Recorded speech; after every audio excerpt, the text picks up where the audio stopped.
వేలు ఇస్తారేమో మాక్సిమం ఇస్తే, అది కూడా అదేది అవుట్ సోర్సింగ్ కింద హౌస్ కీపింగ్ స్టాఫ్ 15,000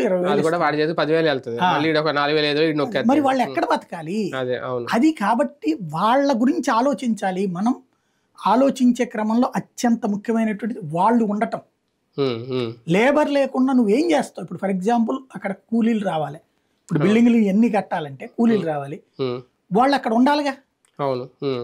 సరే బయట నుంచి వస్తారు పని చేసుకునేందుకు, ఏ గుడారాలు వేసుకుంటూ వెళ్తారు, బాగానే ఉంటుంది. అప్పుడు ఎన్ని రోజులు అవుతుంది? వర్షం వస్తే వాళ్ళు ఎక్కడికి పోవాలా? ఏం చేయాలి?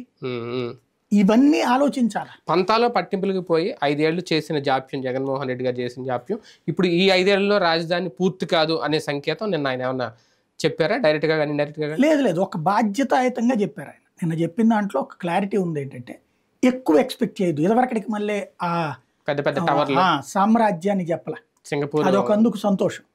ఇదివరకు అవన్నీ కలిపితే 4 లక్షల కోట్లు అవుద్ది, ఎవరి కోసం ఇయ్యరు, ఇట్లాంటి ఏం మాట్లాడాలి. చక్కగా ఇప్పుడు ఇదంతా డ్యామేజ్ అయింది కాబట్టి తీసుకురావడం టైం పడుతుంది, బట్ కష్టపడతాం, పని చేస్తాం, అట్లా కసిగా ఉన్నటువంటి వాళ్ళందరూ.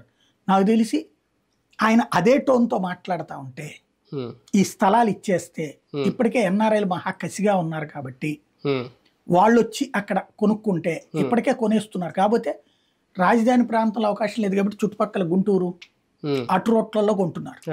దాన్ని అదంతా గనక సమ్మప్ చేయగలిగితే, ఇప్పటికైతే రేట్లు పెరిగిపోయినాయి, భూముల రేట్లు మళ్ళీ భారీగా పెరుగుతుంది, బాగానే ఉంది. గుంటూరు, విజయ అంటే అట్టించి వచ్చేటటువంటి అవుట్స్కట్స్, అటు గుంటూరు